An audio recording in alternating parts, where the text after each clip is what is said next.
Boa tarde a todos. Com um pequeno,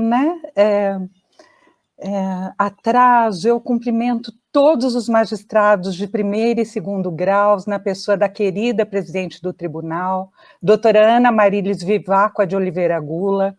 Cumprimento a comissão organizadora deste congresso, sem dúvida, o evento científico em Direito e Processo do Trabalho mais importante do Brasil, nas pessoas dos desembargadores João Batista Martins César e Ricardo Laraia, a ambos agradecendo o convite que me foi formulado e que muito me honra, porque tenho a minha carreira neste tribunal em altíssima conta. Cumprimento os servidores do TRT na pessoa do Roberto Babini, que há anos é o rosto, a voz, mas também a alma deste evento. E, finalmente, mas não com menos importância, cumprimento todos os advogados e estudantes de Direito na pessoa do Dr. Antoniel Ferreira Avelino. Dou as boas-vindas aos doutores César Zucati Pristi e Carolina Dalla Parte, que comigo dividem este momento e que serão, espero, apresentados de uma forma que faça jus à importância de suas trajetórias profissionais. Caros, este é o painel do Congresso que discutirá a alteração de dois paradigmas essenciais aos quais estávamos acostumados e que estão absolutamente rompidos no mundo atual: o da segurança e o da privacidade. Segurança não há mais. Lembram-se das coisas estabelecidas, da coisa julgada inalterável, da irredutibilidade salarial, da aposentadoria com proventos integrais para magistrados, mantença dos normativos no curso dos anos? Agora, tudo se modifica dia a dia para acompanhar as transformações sociais. Tudo extremamente maximizado pelo caos que se instalou na saúde e na economia em face da pandemia do coronavírus. Privacidade também não há mais. Vivemos num grande Big Brother e, apesar do regramento existente e da Lei Geral de Proteção de Dados, todos os dias recebemos uma ligação de uma grande companhia nos ofertando um serviço que meramente procuramos numa plataforma digital. E esses dois paradigmas, ou a absoluta falta deles, serão tratados neste painel deste congresso, que tem como recorte de estudo as alterações ocorridas no mundo neste período ímpar da nossa história. Em março de 2019, nos resignamos, uns mais do que outros, ao isolamento social exigido pelo crescimento da pandemia. Temos aprendido muito, a duras penas, e, parafraseando o historiador Eric Hobsbawm em seu livro A Era dos Extremos, O Breve Século XXI, espero, pelo menos, que este período, que se equipara ao de uma guerra, nos permita transformações científicas, sociais e culturais que deixem para a sociedade, apesar da dor decorrente de tantas perdas, um legado. O Office invadiu o home. Como está num texto da nossa escola judicial, que precede o conteúdo de estudos elaborado por magistrados de primeiro grau em seu encontro deste ano, a vida atual exige disciplina constante, persistência e autoconhecimento. E esse período nos trouxe desafios que alteraram profundamente a nossa rotina diária. Foi necessário uma dose extraordinária de resiliência para a adoção de todas as novidades estruturais, bem como para o acompanhamento quase diário das alterações legislativas. A legislação teve que se adaptar a reboque da nossa própria adaptação à economia, que, diga-se, derreteu, ao desemprego, às inúmeras pessoas que passaram a trabalhar intermediadas por plataformas digitais, obedecendo a algoritmos muito bem estruturados para exigir muito trabalho em troca de uma remuneração ínfima. Pessoas que, sem ter outro meio de ganho, utilizaram seus veículos até que ficassem sucateados e que agora nem podem neles realizar uma manutenção adequada, porque o fruto desse trabalho apenas permitiu o sustento básico. E é para falar dessas questões tão complexas, principalmente do regramento erigido para o direito do trabalho nesse período de emergência sanitária, que convido e recebo com muita alegria o Dr. César Zucati Pritt, que é juiz do trabalho e membro da Comissão de Jurisprudência do TRT da 4ª Região. O Dr. César tem um vasto currículo, do qual destaco que ele é Juris Doctor pela Universidade Internacional da Flórida, articulista em periódicos internacionais e nacionais, autor de 2 livros, autor de um e coordenador de outro, que vão aparecer aqui na nossa tela neste momento, já que a gente não tem a banquinha do Lacier, né? Lá no nosso presencial. Ele é autor do livro Manual de Prática dos Precedentes no Processo Civil e do Trabalho e coordenador do livro Precedentes no Processo Civil e do Trabalho. Ele é professor e conteudista da ENAMAT, a nossa escola nacional, de escolas judiciais do Brasil todo e de cursos vinculados à formação de magistrados e procuradores no Rio Grande do Sul. Em nome da Comissão do Congresso, registro que é uma honra recebê-lo, doutor César, e lhe passo a palavra por 20 minutos. Doutora Maria Inês, a honra é toda minha, agradeço imensamente as gentis palavras, né? Agradeço também a presidente do tribunal, desembargadora Ana Marílias Gula, o diretor da Escola Judicial, João Batista Martins César, a minha colega de mesa virtual, a professora Carolina Dalla Pace, e a nossa presidente da mesa, desembargadora Maria Inês. Aliás, deixa eu registrar que eu me sinto muito em casa em um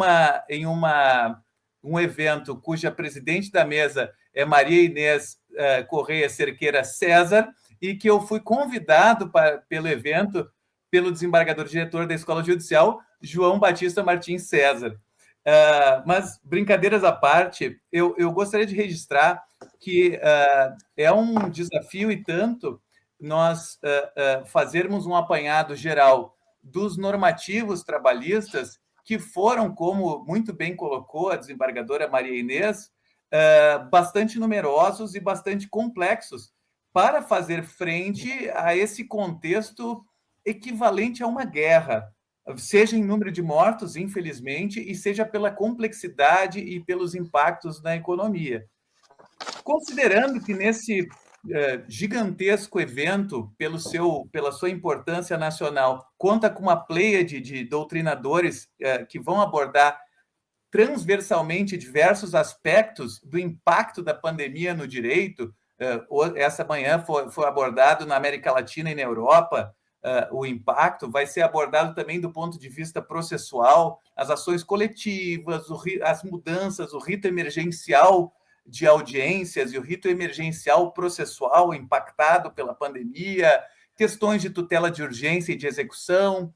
Também teremos grandes doutrinadores falando sobre a complexidade das alterações da legislação ambiental do trabalho, necessidade de prevenção, também questões de trabalho infantil e de igualdade de gênero que são agravadas neste contexto.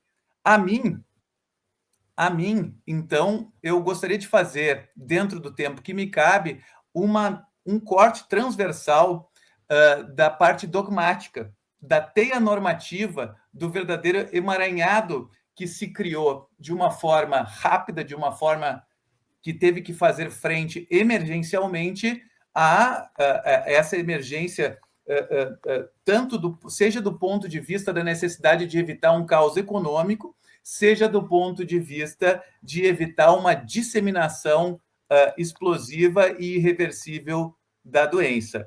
Então, assim, gostaria de dividir a exposição em 3 pontos.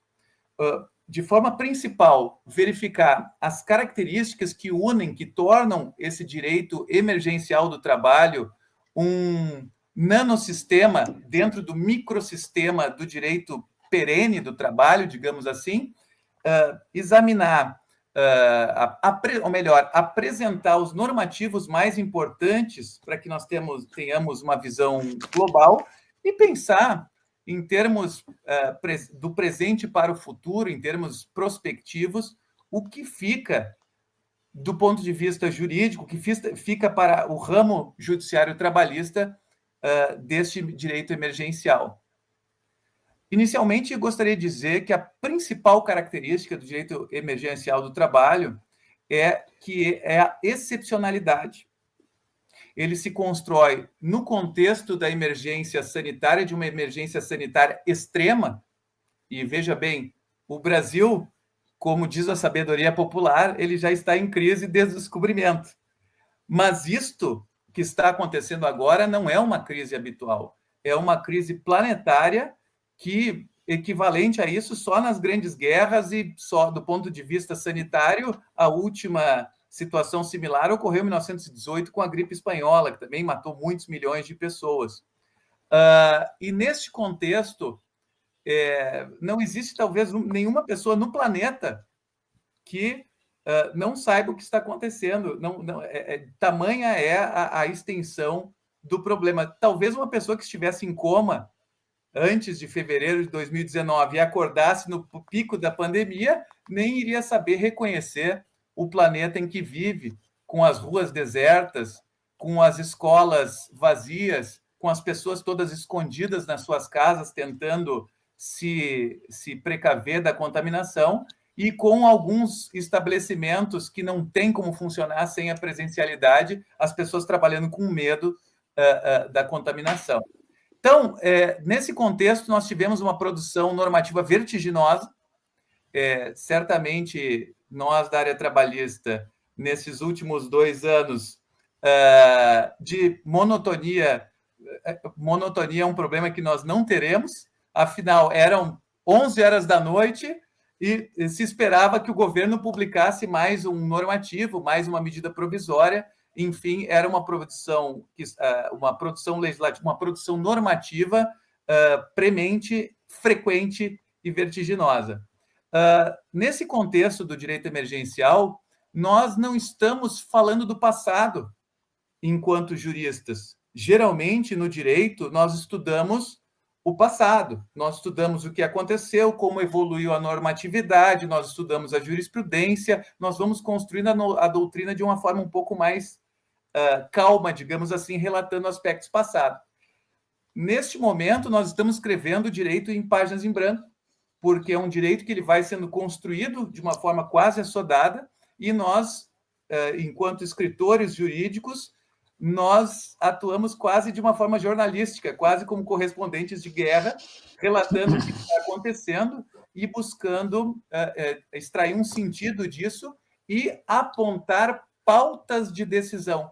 Veja bem, eu e o colega Rodrigo Trindade, também juiz do trabalho da 4ª Região, nós acabamos escrevendo vários artigos e consolidando em um livro, Direito Emergencial do Trabalho, que foi publicado pela editora pela editora Revista dos Tribunais no final do ano passado, onde nós consolidamos essa análise dos normativos e das obscuridades e várias ambiguidades que levam a diversos caminhos, a diversas possibilidades defensáveis de pautas de decisão que vão sendo construídas e que, ao final, ao cabo, depois de algum tempo, essa jurisprudência vai se consolidar e aí, depois de vários anos, nós teremos algumas certezas. Mas não é o caso agora, nós temos mais incertezas do que certezas.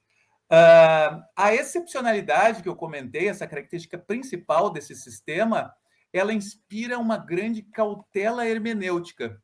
Por quê? Porque existe uma certa pressa de utilizar esta excepcionalidade, a gravidade da situação para maiores precarizações do direito, que já vinham sido se operando, pelo menos desde 2017, mas, então, com o argumento da pandemia, muitas mais precarizações podem ser tentadas. Um exemplo disso foi agora no projeto de lei, no projeto de conversão, o PLV, da medida provisória 1045, que é a versão 2021, da redução de jornada e suspensão de contrato, onde havia mais de 80 artigos extra, os famosos jabutis, os famosos jabutis, onde se requentavam vários projetos de afastamento do contrato de trabalho típico da CLT, de flexibilização de direitos trabalhistas. Então, assim, muita cautela, muita calma para não permitirmos que a crise se torne um tubo de ensaio para a perenização de desgastes de cláusulas pétreas trabalhistas. Uma outra questão importante para termos nesse momento é que, como normas excepcionais porque elas criam um sistema feito para vigiar somente nesse momento extremo, elas devem ter interpretação restritiva. Então, por exemplo, a medida provisória 927, no seu artigo 2º, foi editada em 2020, ela previa não o negociado sobre o legislado, que foi trazido pela reforma trabalhista de forma polêmica, enfim, em 2017. Agora seria o acordo individual sobre o negociado coletivamente e ainda mais sobre a legislação. Ou seja, nem mesmo a negociação coletiva estaria flexibilizando a lei. Poderia a lei ser flexibilizada por acordo individual se nós fôssemos levar a literalidade. Mas, dentro dessa interpretação sistemática e restritiva, considerando que a própria MP 927 previa uma série de flexibilizações muito bem costuradas, muito bem delimitadas, interpretar isto como uma carta branca para fazer basicamente qualquer coisa seria uma interpretação não compatível com o restante da norma. Do contrário, nem precisaria ter as outras alternativas se eu fosse dar toda essa extensão ao artigo 2º. Então, ainda bem que na reedição desta mesma política no ano de 2021, através da medida provisória 1046, o mesmo artigo não foi repetido, o próprio governo reconheceu que a redação era infeliz. Mas fica o alerta de que a hermenêutica destas normas excepcionais, elas devem ser restritivas. Uma outra característica importante é que houve uma preferência neste momento de enfrentamento emergencial de que se desse essa normatividade pela via das medidas provisórias. Claro, muitas medidas provisórias são frequentemente criticadas porque, frequentemente, elas não têm a urgência e relevância que a Constituição exige para este tipo de diploma normativo. Mas, neste caso, elas eram realmente urgentes e emergenciais. Então, talvez, desde a Constituição de 88, este seja o primeiro momento em que as medidas provisórias atenderam de forma raiz o requisito da urgência e relevância. Mas uma outra característica é que as medidas provisórias, na apreciação do projeto de lei de conversão no Congresso, várias delas não foram convertidas por motivos diversos. Nós tivemos a MP 946, que é uma medida provisória que previu a fusão, o remanejamento do fundo onde constava o PIS/PASEP para ser administrado junto com o fundo do FGTS, e os saques emergenciais. Ela não foi convertida em lei. Talvez o governo tenha feito uma avaliação de que não era necessário e que ela já cumpriu a sua finalidade sem necessitar o desgaste da tramitação toda para a conversão. Houve a novela da MP 927, onde no projeto de conversão os parlamentares haviam incluído assuntos estranhos que desagradaram ao governo, porque eles tornavam ela muito mais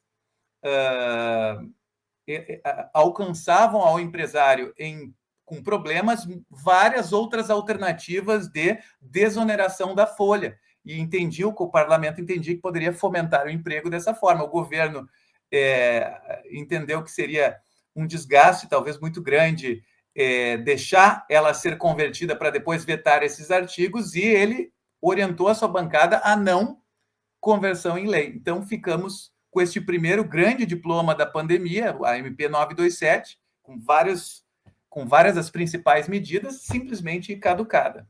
E, agora, bem mais recentemente, a reedição, o novo programa o novo programa de estímulo com os subsídios governamentais, a redução de jornada e suspensão de contratos, que se deu através da MP 1045, houve também um desentendimento no Congresso e havia cerca de 80 artigos, como eu comentei, com várias flexibilizações do contrato de trabalho, coisas que já haviam sido tentadas antes, questão um equivalente à carteira de trabalho verde e amarela, regime especial de trabalho incentivado, enfim, várias alternativas para não ter as garantias trabalhistas. Isso também acabou caducando, porque o Senado se deu conta que haveria inconstitucionalidade formal. Uma outra característica é que elas formam um nanossistema, que deve ser interpretado em conjunto, dentro do microsistema do direito do trabalho. Então, havendo que se costurar uma interpretação do que é flexibilizado temporariamente em relação ao permanente e como isso se comunica com a Constituição. O principal exemplo, a gente cita a ADI 6363, onde o Supremo flexibilizou uma cláusula constitucional expressa da negociação coletiva prévia para a suspensão de contrato e redução de jornada, porque entendeu que esperar pela negociação coletiva causaria um prejuízo muito grande, não haveria tempo hábil para se conseguir lançar esta boia de salva-vidas às empresas e aos contratos de emprego. Então, em nome da dignidade, valor social do trabalho, a ordem econômica visando garantir a existência digna, eles flexibilizaram uma cláusula pétrea, o que é um pouco preocupante, mas que o Supremo considerou, nesta ocasião, compatível. A quarta característica que eu destaco aqui é um direito intertemporal muito complexo. Vejam que nós temos as situações jurídicas individuais, conforme a jurisprudência do Supremo, onde não regulado por normas corrigentes, onde a mera o acordo de vontades já vincula, e a lei posterior não a afeta. Mas nós temos situações jurídicas estatutárias, onde se está apenas cumprindo o que está previsto em lei, onde a alteração posterior vai afetar as relações jurídicas continuadas, a não ser que o suporte fático individual de cada situação, o suporte fático necessário previsto na norma, já tenha se concretizado, ou seja, que seja um ato consumado. E aí, trazendo isto para a questão das medidas provisórias que caducam, como a medida provisória 927, nós temos um grande problema de direito intertemporal. Porque se eu jogo, por exemplo, vamos pegar banco de horas, artigo 14 e artigo 15 da MP 1046, editada no ano seguinte. Se eu debitar horas no banco de horas pelo acordo individual escrito na vigência da MP, digamos, 927, o que acontece depois que ela caducou? O trabalhador não vai precisar devolver, pagar estas horas, o trabalhador vai ter que compensá-las num período muito rápido, previsto na CLT, que para esse caso de acordo individual escrito seria de 6 meses, ou vai poder usar aqueles 18 meses para compensar previstos na norma. Segundo essa questão de direito intertemporal, artigo 62, parágrafo 11º da Constituição, caducada a medida provisória e não editado um decreto legislativo que defina de forma diferente os seus efeitos, se considera que ela valeu como se lei fosse naquele período até antes de caducar. E que os efeitos decorrentes vão ser preservados. Então, nós vamos ter, por exemplo, nessa questão do banco de horas, as horas debitadas ou creditadas conforme a CLT, que vão ter 3 tipos de prazos de compensação, conforme o instrumento autorizador previsto lá na CLT, que pode ser dentro do mês, 6 meses ou 12 meses. Nós vamos ter, na vigência da MP 927, 18 meses a contar do final da pandemia, que acabou sendo 31 de dezembro de 2020, para fins desta medida provisória, porque não renovado o decreto legislativo 6. Então, 18 meses a contar de janeiro de 2021.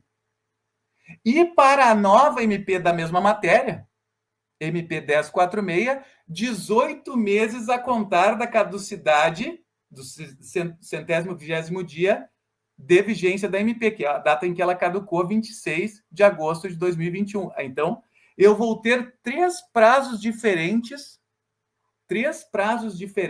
para compensação das horas lançadas no banco de horas, conforme o momento e conforme o instrumento que a autorizava. Então, vejam só como o direito emergencial ele se torna complexo pela questão do direito intertemporal. E a última questão que eu destaco aqui como uma característica que une o direito emergencial é o caráter optativo de vários desses institutos emergenciais. Claro, eu tenho algumas questões que elas foram destinadas para a questão de segurança e saúde do trabalho, por exemplo, a Lei 13.979, que no seu artigo 3º, principalmente, estipula várias medidas profiláticas. Nós temos a portaria 20 da Secretaria Especial de Previdência e Trabalho, que dá um detalhamento muito fabuloso de políticas que o empregador deve adotar em cada um dos segmentos, refeitório, transporte, enfim, para cumprir as normas de segurança, para evitar o contágio. Mas nós temos diversas medidas que foram socorro aos empregadores, medidas que o empregador, conforme o caso, ele poderia tomar um financiamento subsidiado para adimplir a folha de pagamento. Medida provisória 944 de 2020, convertida na Lei 14.043. Nós tivemos um leque grande de medidas para atender ao empresário que ainda estava razoavelmente capitalizado e que poderia colocar o trabalhador em uma espécie de licença remunerada, atribuindo antecipação de algum direito futuro para esta folga remunerada, que é a MP 927, e no ano seguinte, agora no ano de 2021, a MP 1046. Então, por exemplo, a antecipação de férias, o aproveitamento de feriados, o banco de horas de uma forma muito elástica, e várias outras medidas que o empresário poderia optar. Também o teletrabalho, uma medida para o empresário que está ainda em condições de manter o seu empreendimento, desde que a rotina de trabalho permitisse, ele poderia se utilizar dessa ferramenta. E uma outra principal medida, a medida provisória 936, convertida na Lei 14.020, e com uma nova medida provisória equivalente, no ano de 2021, a MP 1045, permitindo a suspensão de contratos de trabalho com injeção de subsídio governamental, o BEM. Vejamos aí que tem uma certa jogada de marketing no nome do benefício, né? BEM. Ou a redução proporcional de jornada, continuando pagando salário proporcionalmente, e o governo entrando com subsídio para a parte reduzida. Então, assim, para finalizar, eu diria que o que fica do direito emergencial do trabalho? Em primeiro lugar, nós esperamos que não fique o tubo de ensaio para utilizar de instrumentos precarizantes com a escusa de que há crises. Então, assim, nós temos que olhar sempre com muito cuidado para essas novas tentativas que estão vindo e que virão, né, para não permitir uma precarização fora de uma situação extrema e com um nexo assim de utilidade, de adequação a essa situação extrema. Mas eu destacaria duas questões que ficam. O teletrabalho veio realmente de uma forma inexorável, e as decorrentes judicializações, com certeza, dessas áreas mais obscuras, questão de responsabilidade pelos equipamentos, controle de jornada, o home o office dentro do home, como muito bem destacou a desembargadora Maria Inês, questão de quem é responsável por eventual adoecimento, quem é que tem que orientar a questão de saúde e segurança do trabalho dentro da residência do trabalhador. Então, polêmicas assim. E a outra questão que fica são as judicializações. Em geral, destacaria isso, porque nós teremos durante os próximos, pelo menos 5 anos, durante o período de prescrição trabalhista, com certeza, nós teremos um corte do direito emergencial do trabalho aparecendo em milhões de processos, porque não haverá no planeta, mas tratando do nosso ordenamento brasileiro, não haverá no Brasil um empregado que não terá passado por este período e sofrido algum impacto dessa situação pandêmica, que, enfim, pode ter havido fraude no seu acordo de suspensão de contrato, pode ter sido exigido trabalho, apesar de ter sido declarado que havia suspensão, questão de cumprimento de normas de segurança, essa questão do direito intertemporal, dá para se prever muitos problemas de contagem e conflitos nos nossos processos, descumprimento da garantia de emprego prevista lá na Lei 14.020 para quem teve o contrato suspenso, enfim, temos todos os ingredientes aqui para vivenciar nos nossos processos durante muitos meses, quiçá vários anos, os impactos desta grave crise mundial. E eu, pedindo escusas aí pelo tempo, eu devolvo a palavra à desembargadora Maria Inês, agradecendo novamente a gentileza e a honra do convite para participar deste tão grandioso evento. Eu já faço aqui uma meia-culpa, doutor César, cumprimentando extremamente pela sua fala, mas eu não falei do seu terceiro livro. Tem aí a capa dele para nos mostrar, assim? Não é este, porque seria esse recente. Podem tirar essa tela, por favor. Essa, então, que aí. Então, o doutor César apresentando o seu mais recente livro, e assim eu peço a ele desculpas por tê-lo omitido, né? Quando falei do seu currículo. Nossa, parabéns, conseguiu com concisão abordar inúmeras coisas, e eu gostaria de fazer uma pergunta aqui que chega do Vitor Matos, que eu achei super interessante, e vai ser apenas uma, viu? Em face do nosso adiantado da hora, é pena. Mas ele pergunta aqui o seguinte: qual o maior legado deixado por esse período de pandemia na legislação? E a Justiça do Trabalho sairá fortalecida ou fragilizada? Qual é a sua visão acerca dessas duas questões, doutor César? Assim, em um minutinho, uma pílula. Certo. Em uma pílula, eu diria o seguinte: começo pelo fim. A Justiça do Trabalho sai muito fortalecida, mostrando a sua utilidade para a sociedade como uma instituição civilizatória.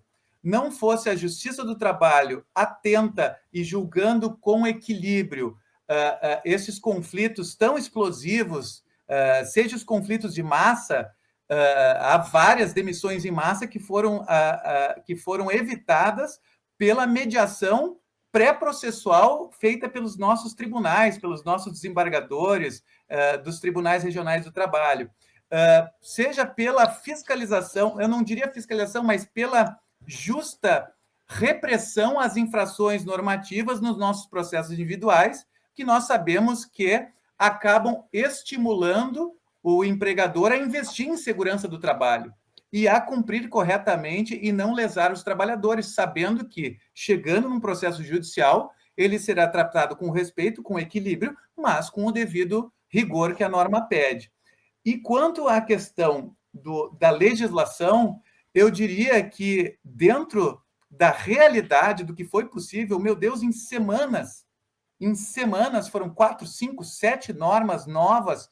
Eu acho que, nesse ponto, houve uma produção normativa bastante razoável e que, apesar das ambiguidades, muitas delas nós criticamos, nós apontamos na nossa obra Direito Emergencial do Trabalho, mas a produção normativa foi bastante razoável, ela conseguiu apagar vários dos principais incêndios que surgiram nesse período, e esse know-how de enfrentamento de crises agudas, eu acho que ele fica. Estamos com um modelo de várias salvaguardas, de várias flexibilizações que podem, em crises, não qualquer crise, mas em crises agudas como esta, podem ser reavivados, como dentro do segundo pico. Vamos rememorar, em fevereiro, março e abril deste ano, nós tivemos um segundo grande pico de contaminações e mortes, e se precisou recrudescer. E o governo lançou mão dos mesmos normativos, como, para quem assiste Netflix, lançaram uma segunda temporada, né? Então, assim, nós todos estamos aprendendo com essa situação e eu acredito que esse know-how de enfrentamento normativo da crise é algo que fica. Nossa, eu agradeço extremamente, parabéns, doutor César, foi muito bom ouvi-lo.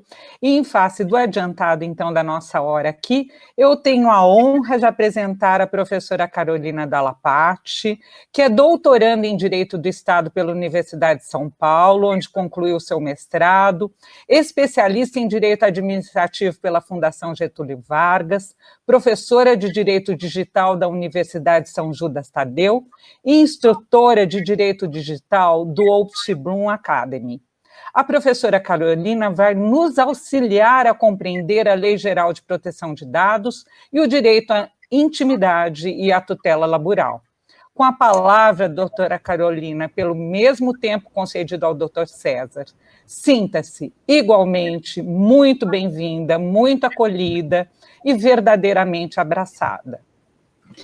Boa tarde a todos, a todas. Eu gostaria de cumprimentar a todos aqueles que estão engajados em trazer este evento tão maravilhoso, que é o 21º Congresso do TRT da 15ª Região, na pessoa da doutora Maria Inês Correia de Cerqueira César Targa, que tão bem me acolheu.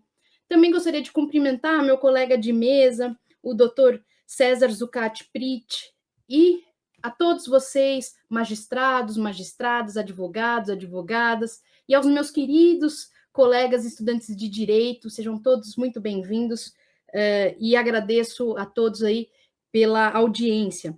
Bom, eu tenho um tema bastante relevante e, ao mesmo tempo, um tema que nos coloca um desafio gigantesco pela frente para conversar com vocês em 20 minutos.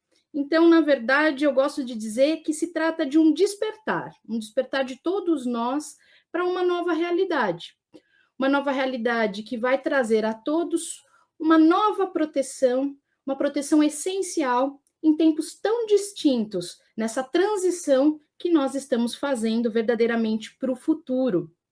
A Lei Geral de Proteção de Dados, ou a Lei 13.709 de 2018, que entrou em vigor em 2020, ela veio como um grande susto para os empresários que começaram a temer que esta lei fosse um desafio intransponível, para nós todos que atuamos no poder público como uma camada de proteção que iria trazer não só um grande desafio, mas também que poderia colocar em risco a transparência pública, princípio constitucional trazido no artigo 37 para a Constituição, para a administração pública, como não só um princípio, mas um lema a ser seguido, e, obviamente, para os tribunais também, como um grande desafio frente aos processos que já são sigilosos e a manutenção desse sigilo, e todos os processos abertos, que também vão ter uma série de dados pessoais inscritos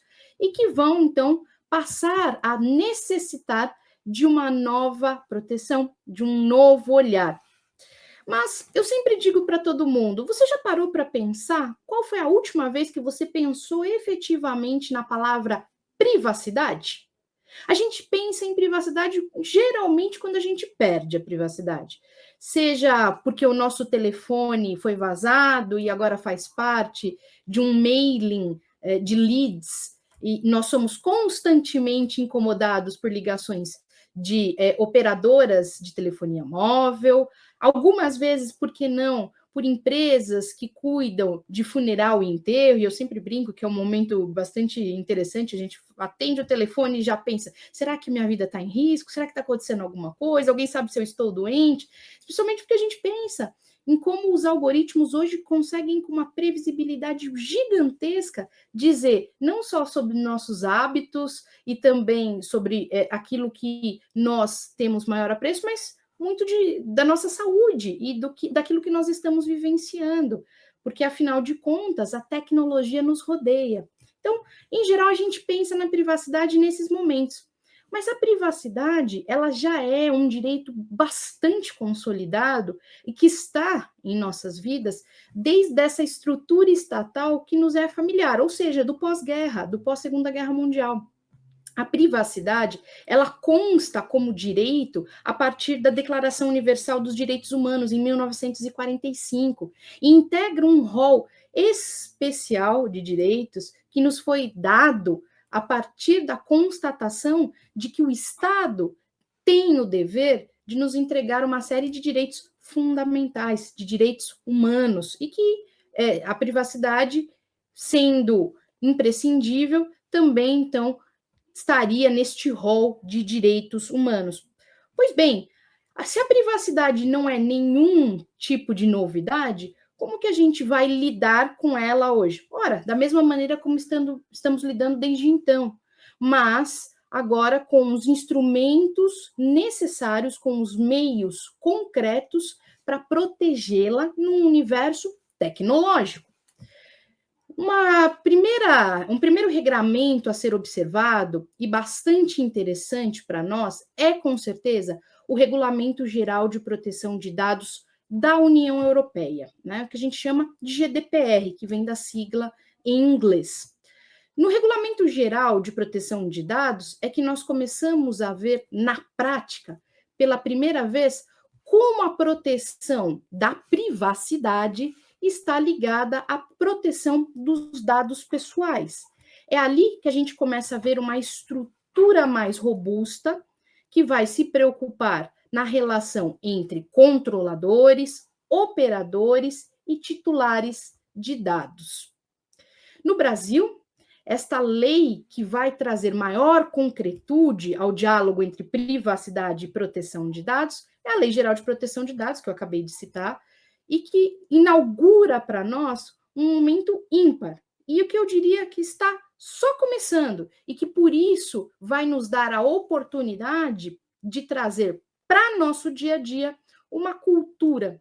E é disso que eu gostaria de falar hoje, da instalação de uma cultura de proteção da privacidade e proteção dos dados pessoais, especialmente considerando a lógica trabalhista, que é onde nós vamos ter fortíssimas interações e vários questionamentos acerca de como fazer para proteger os titulares de dados, seus dados e, acima de tudo, e por que não, sua privacidade. Então, é sobre isso que nós vamos tentar debruçar nosso olhar, nossa perspectiva nesse pequeno espaço de hoje. Bom, com o advento aí do teletrabalho, né, um advento que não aconteceu tão naturalmente quanto nós gostaríamos de que fosse, né? Nós literalmente fomos empurrados para a lógica do home office, apesar que eu gosto sempre de dizer para as pessoas, olha, foi mais natural do que vocês imaginavam, né? Se nós estávamos tentando fazer uma transição por meio das normas, ou até por meio de uma absorção de uma concepção nova de trabalho, com a pandemia, o teletrabalho se tornou uma realidade da qual não conseguimos fugir. Os escritórios fecharam, os tribunais fecharam, e fomos todos obrigados a retornar para casa e trazer conosco o nosso trabalho. E é nessa nova realidade que se insere uma série de problemas relacionados à proteção de dados e à privacidade, que vai seguir conosco também para esse retorno. Afinal, muito se indica já que este retorno será híbrido, né? Nós não estamos retornando para um normal anterior, mas sim para o tal do novo normal, onde o trabalho vai ser provavelmente parcialmente em casa, parcialmente na empresa, no ambiente do setor público. Bom, e aí, o que isso traz de desafio para o empregador? Bom, a instalação de uma cultura verdadeiramente protetiva dos dados. Acho que, em primeiro lugar, a gente precisa compreender que a Lei Geral de Proteção de Dados, ela versa sobre dados pessoais de um titular de dados. Essa é a pessoa a qual queremos proteger. O titular de dados, pessoa natural, viva. Ou seja, eu, você, todos nós, independente de nossas posições, em algum momento vamos figurar como titular de dados. E eu sei que, em geral, as pessoas, principalmente as empresas, no afã de conseguir entrar em conformidade com a LGPD, tenta só estabelecer a posição do controlador e a posição do encarregado de dados. Ou, muitas vezes, compreender como serão as contratações realizadas junto aos operadores. E se esquecem que, na verdade, a Lei Geral de Proteção de Dados trata de nós, pessoas físicas, titulares de dados, que também têm um papel fundamental nessa cadeia protetiva, pois somos nós, titulares de dados, que vamos dar o tom, que vamos dizer efetivamente aquilo que deve ou não ser protegido, aquilo que deve ou não ter maior atenção por parte da empresa. Então, o titular de dados, ele pode estar dentro da empresa como fora dela, interagindo com essa empresa. E nós precisamos começar a pensar em todos esses mecanismos e salvaguardas para que os direitos efetivamente sejam atendidos, sejam protegidos e que a lei ela tenha, então, a sua finalidade concretizada. Bom, no universo laboral, muito se diz sobre os dados que são armazenados pelo RH. Ora, como que eu devo proteger os dados dos meus empregados? Será que eu vou ter que deixar de buscar informações que eu já corriqueiramente faço, como nome, CPF, RG, número da carteira de trabalho, carteira de vacinação? Será que eu vou ter que abrir mão de tudo isso? Agora, só através do consentimento deste empregado é que eu vou poder fazer essa coleta de dados? Não. A Lei Geral de Proteção de Dados, ela vem trazer uma nova camada, mas ela não vem tirar ou eliminar as camadas protetivas que nós já temos. Nós estamos protegidos por uma série de bases legais, que são hipóteses autorizativas da coleta de dados. Ou seja, em muito pouco nós vamos ter modificações relacionadas ao dia a dia, ao cotidiano daquelas informações que nós costumeiramente coletamos e armazenamos de nossos funcionários. Então, onde que vai estar o verdadeiro impacto da Lei Geral de Proteção de Dados? Muito possivelmente nos dados que nós coletamos e armazenamos de nossos clientes. E é por isso que as empresas precisam, neste momento, se empenhar em estabelecer aquilo que a gente chama de cultura da privacidade, cultura da proteção de dados. As grandes mudanças que vão acontecer no setor são aquelas certamente relacionadas com a maneira como o funcionário vai se portar em relação às informações da empresa. E é aí que entra o desafio do teletrabalho. Se nós tínhamos até então postos de trabalho com computadores que ficavam na empresa, sistemas que eram apenas internos, com tráfego de informações apenas entre pessoas autorizadas, durante a pandemia, nos vemos de frente para o desafio da desconcentração de informações. Hoje, para que as pessoas possam trabalhar, a gente não tem mais só um sistema interno, né? Nós também vamos abrir mão da utilização aí de nuvens que ficam alocadas em outros servidores, de WhatsApp, Telegram, Signal ou qualquer outro aplicativo de mensagem que, obviamente, não vai estar sendo regulamentado ou licenciado pela empresa. Nós vamos também ter outros mecanismos que possam ser absorvidos como formulários e tantas outras ferramentas que a internet nos dispõe e que não estão sob o olhar atento da empresa, justamente porque nós estamos numa fase de adaptação. É nesse ambiente que as trocas podem e vão acontecer e vão dar algum enfrentamento em relação àquilo que a LGPD nos traz. Então, nesse sentido, quando nós estamos pensando em Lei Geral de Proteção de Dados, precisamos, antes de mais nada, pensar na criação de uma cultura dentro da empresa, no qual o funcionário vai entender e vai colaborar para que as ferramentas utilizadas sejam ferramentas homologadas pela empresa, sejam ferramentas que a empresa já observou se tem ou não a proteção devida, contra incidentes de segurança, que são, sem dúvida alguma, o maior foco de problemas, e a gente está enfrentando isso constantemente, que é um exemplo do dia a dia da prática de vazamento de dados, que tem decorrências fortíssimas, é o que a gente acabou de ver, Pandora Papers. Isso é um vazamento de dados. Então, esses vazamentos podem impactar de maneira muito contundente a vida dos clientes. Pensem, por exemplo, numa empresa de contabilidade, num escritório de advocacia. São esses ambientes nos quais os dados dos nossos clientes podem estar em perigo. E, para isso, as empresas precisarão se adaptar. E essa adaptação passa necessariamente pela prevenção. E a prevenção, ela começa no colaborador, no funcionário, no empregado, que vai se imergir dentro desta cultura. Então, algumas coisas que nós sempre orientamos as empresas a realizarem e que vai trazer um novo olhar, que é homologar ferramentas, licenciar ferramentas, ou seja, o seu funcionário só vai poder fazer transmissão de documentos, transmissão de dados por aquelas ferramentas, por aqueles softwares que a empresa licenciou, ou seja, está pagando e já sabe qual é a profundidade da salvaguarda, já consegue identificar qual é o grau de segurança.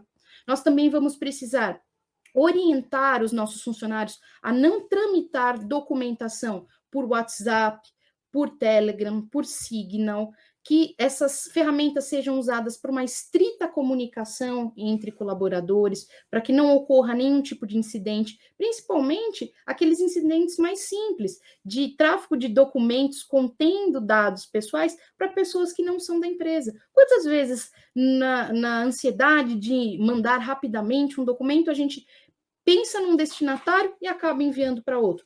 Isso é um incidente de segurança significativo. Outros, sim, também podemos citar todos aqueles incidentes de segurança de e-mails que a gente, às vezes, coloca o remetente errado ou vaza dentro não colocando em cópia oculta uma série de pessoas para as quais aquela mensagem está designada, mas que entre si não podem ter ciência uma das outras. Isso tudo vai ser necessário, portanto, uma boa educação dentro da empresa, a contratação de empresas especializadas para auxiliar na estruturação desta cultura de privacidade e um foco, sem dúvida alguma, no titular de dados. E não só no encarregado, no controlador e no operador, como nós temos visto. Um foco na pessoa natural e na efetiva proteção de seus dados e de sua privacidade. Então, a mensagem que eu gostaria de deixar para todos vocês é que a Lei Geral de Proteção de Dados, ela veio somar. Ela traz mais uma nova camada para a proteção da privacidade. Esse, sim, direito fundamental muito antigo, já ali desde a Declaração Universal de Direitos Humanos, e que agora nós estamos dando uma atenção especial, principalmente considerando os meios tecnológicos.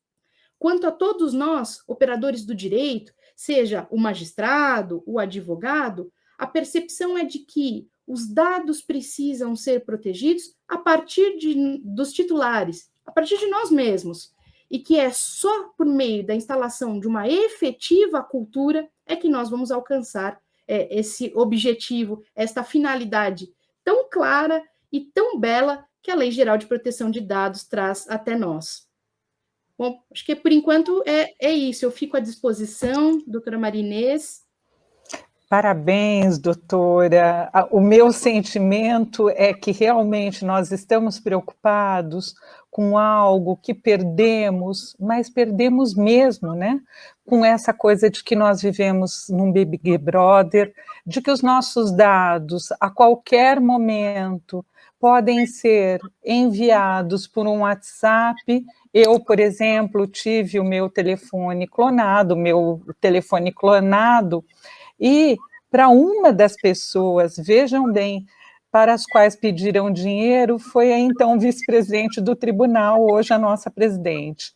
Então, eu me sinto realmente preocupada com o mundo em que nós vivemos, no qual temos que ser cada vez mais protetores uns dos outros, e no qual temos cada vez mais que checar qualquer informação que recebemos, antes de julgar, antes de fazer qualquer coisa com esse dado, não é? Porque o paradigma no nosso tempo é um excesso de dados que a gente nem sempre checa ou nem sempre não compreende, posto que mais de 95% de todos os conflitos, e esse é um dado real, inclusive que está num livro do casal Kolayakov, mais de 95% de todos os conflitos decorrem de maus entendidos.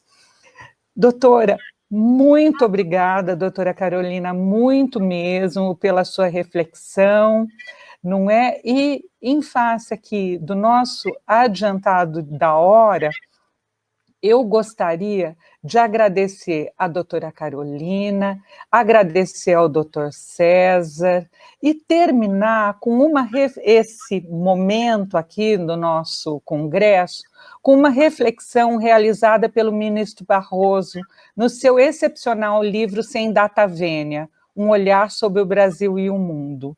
Maravilhoso, gente, eu recomendo imensamente. A atriz Ingrid Bergman declarou certa vez que a felicidade consiste em ter boa saúde e má memória. A frase é uma delícia. Não ter problemas físicos ou mentais, assim como não guardar rancor aos maus sentimentos, são, de fato, ingredientes relevantes para uma boa vida. Eu acrescentaria mais alguns. Ter amor pelo que se faz e pelas pessoas que nos cercam. Ter ideal para viver além e acima dos proveitos pessoais.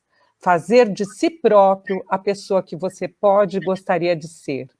E quando chegar a hora das cortinas se fecharem, ter no coração a certeza de que, se preciso fosse, começaria tudo outra vez.